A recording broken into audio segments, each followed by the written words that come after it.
Phoebe Lapine of Feed Me Phoebe, and today I'm going to show you how to make your own soup stock.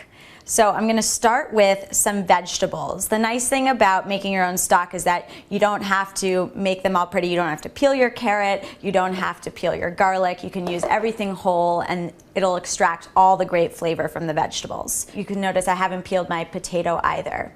So the ingredients that we have are onion, carrot, celery, a whole head of garlic, about 2 sprigs of parsley, 2 bay leaves, you could use dry or fresh, 2 sprigs of thyme, 2 yellow potatoes quartered, and then a little bit of salt and a ton of water. And we're just gonna let it hang out for a long time.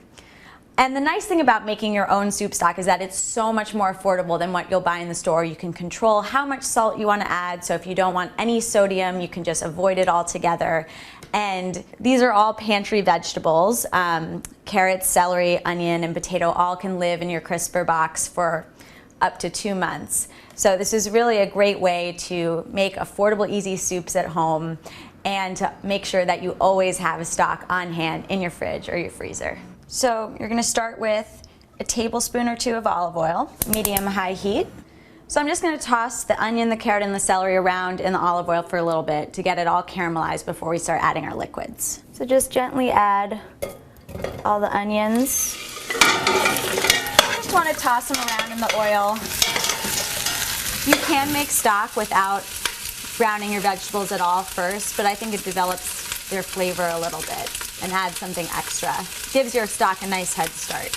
You're just going to saute them until they start to develop a little bit of color. There'll be some brown bits on the bottom of the pan, and those will only add more flavor once you add the liquids. You can already smell those vegetables really invigorated. It's smelling amazing.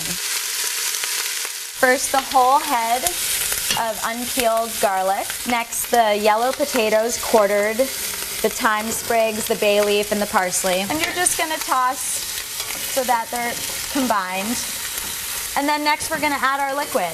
So we're going to need to submerge all the vegetables by at least 1 inch, and that's going to be about 12 cups of water.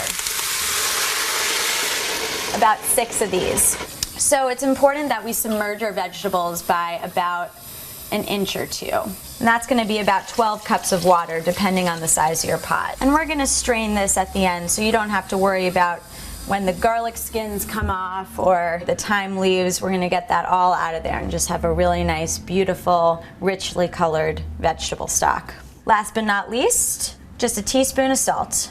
Heat on high, and we're just going to bring this to a boil. So I'm just going to strain our cooked vegetable stock into a sieve set over a bowl. Since the soup is still really hot, I'm going to start by just getting rid of some of the vegetable solids with a spoon right into my sieve.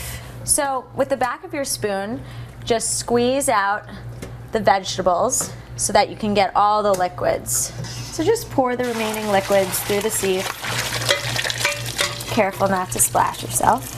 So my soup stock has been simmering away for over an hour, and now it is done, and it's very beautiful. I've strained out all the solid vegetables that we used to give it all that flavor, and now it's just ready for whenever I want to make soup. So just store it in an airtight container. You can even freeze it in the freezer, and it'll be there whenever you need it. I'm Phoebe Lapine, and this has been How to Make Soup Stock.